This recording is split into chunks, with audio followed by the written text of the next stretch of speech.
In some respects, it all makes sense. Mark Rosen was drawn to television and sports at an early age. Bert Koufax reaches back for one final burst of energy. He was at Met Stadium in 1965 when the Twins made their first World Series appearance. In his St. Louis Park High School yearbook, classmates commented, "In the future, you may be reading our 6 o'clock news." He had a future in broadcasting. And that's the same time he started his apprenticeship at WCCO TV. WCCO was the king of the news game, with a heavy emphasis on sports, and Hal Scott showing Mark some of the ropes. Early in his time at WCCO, he met his wife Denise, a graphic artist and Chicago White Sox fan. They later had a son, Nick, and a daughter, Chloe. And Mark Rosen. This is the curiosity over the amount of money a professional athlete makes. The Twin Cities were growing as a sports market nationally, and Mark Rosen was growing as a part of the WCCO sports team. He scores! That's why his story is magical. He lived it with the teams that he grew up with. In the 1970s were a period of progress, a full complement of sports in Minnesota. And once again locked up the championship of the NFC's Central Division. The Vikings had become king of the town, a place they have never relinquished. Coming up, a special Vikings training camp edition of Rosen Sports Sunday. And it's possible Mark poured a couple years of his career into commutes to Mankato, training camp until last season, and those Mankato memories. Can I hit you with a folding chair tonight? No, you cannot. But it was the Vikings that people wanted most. Mark fed off the appetite by taking over Sunday nights in the fall with the Rashad Rosen Report. Good evening, everyone, and welcome to the Rashad Rosen NFL Report. Then later, the Bud Grant Show. First of all, I'd like to get the feeling of what your emotions are right now. A couple days at the time, the only place you could get a same-day recap. WCCO Television Sports presents Rosen Sports Sunday. What came out of the fall show was a quest for more. So was created Rosen Sports Sunday. Ladies and gentlemen, there's no smoking doing the show. A production that spoke to the magnitude of Major League. Yes, Major League, as in Major League Baseball. Mark had grown up cheering for people like Harmon Killebrew, and he grew fond of a pretty good hitter named Rod Carew, even visiting him when he moved down to the California Angels. He is a wealthy man, drawing an estimated $900,000 a year for playing baseball. He would cover Hall of Fame inductions, including for the man who took the Twins where they had never been. And, well, we got Kirby Puckett here. There's a little... What are you smiling about? Ah, yes. Those 2 seasons that stand above all others in Mark's career, when Minnesota went on the national stage, winning a World Series in 1987 and again in 1991. I know you're tired of talking to the media by now, aren't you? It's all right to come down here. I'll talk to you any day. You're all right. And along the way, he even got to meet and interview boyhood hero from the other team, Sandy Koufax, at the 1985 All-Star Game. And he met some of Major League Baseball's great characters. What are your thoughts about playing here in the Metrodome? Well, I think they could have tear this down and build a new one. Dumb bastard took away the only offense we had. Mark was there when Minnesota was introduced to a new team. The NBA arrived and changed our winter months. I'm rejoicing inside, believe me. I'm rejoicing. He never got to see the Gopher football team play in a Rose Bowl. He was there for the run to the 1997 basketball Final Four. And when the Gopher women's team duplicated it with a trip to New Orleans. Then there were the Lynx and their dominance in the WNBA.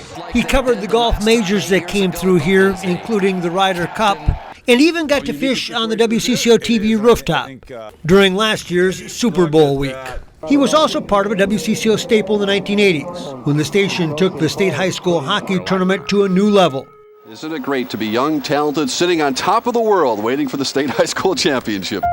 Mark and Ralph John Fritz were there to take viewers on the ride. Do you believe in miracles? Yes! He was in on the unforgettable, the 1980 Miracle on Ice in Lake Placid. You know, everybody was for USA, and we finally did it. And later with the women's hockey team when they struck Olympic gold. Those medals and show them off. Yes, he has seen the world in the last 50 years and done it with a press pass, a microphone, and a camera, where he gave Minnesota sports fans a peek into their passion, doing it with an affable, conversational style that made you realize he is one of us. And long before he said so long to WCCO TV, he got a piece of Minnesota's Cooperstown for broadcasters, inducted into the Hall of Fame. A fitting award, but not what he will remember.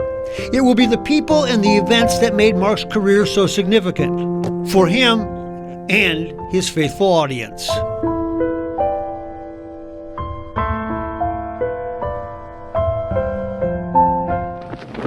What a run he's had. Gary figures by the time he gets to Montreal, he'll have raced that 10,000 meters over 1,000 times in his mind, dreaming of crossing the finish line first. Well, we got Kirby Puckett here. Mark Rosen has a career for the ages. What are you smiling about?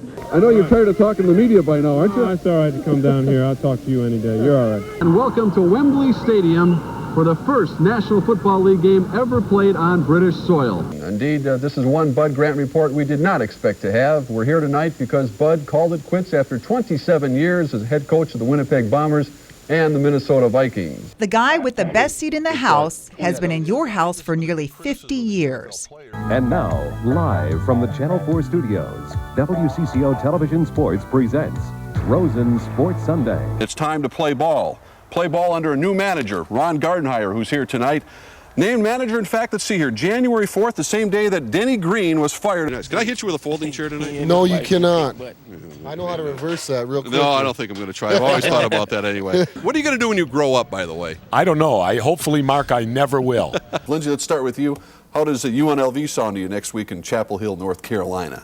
Well, we're just excited to be going. And what are your thoughts about what happened out there today? No comment. We have a half hour to fill. When we come back, just like 50 years bringing us the most compelling sports stories of our time. From the 1980 Miracle on Ice in Lake Placid. Look at these people here. Everybody was for USA, and we finally did it. To high school hockey players dreaming of making it to that world stage. Isn't it great to be young, talented, sitting on top of the world, waiting for the state high school championship? He's been there for Minnesota's ups and our downs. Koufax reaches back for one final burst of energy. Rosen's love of sports started young. A camera caught him watching Sandy Koufax pitch in the 1965 World Series.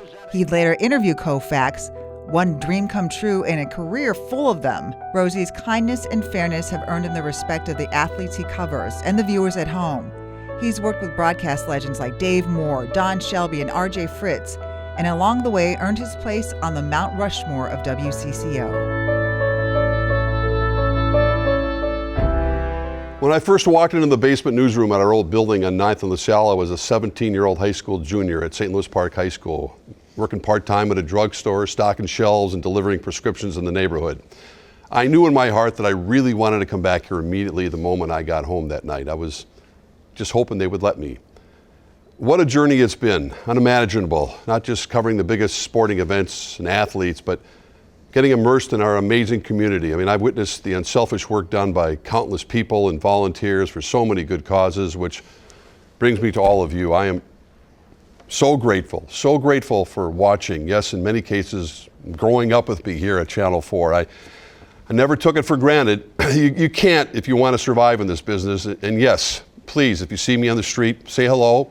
You can ask me if the Vikings will ever get to the Super Bowl. That's okay. Finally, I want you to know about my partner all these years, who's been with me practically from the beginning, my wife, Denise, who I was fortunate to meet when she was a nighttime artist here in the early 70s.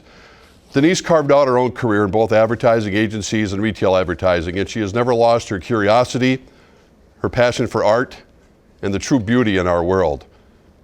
Her light shines brightly on everyone who comes in contact with her, and our adult children have benefited from her infinite wisdom, and so have I. So thank you all. Thank you all from the bottom of my heart. I'm going to miss all of you.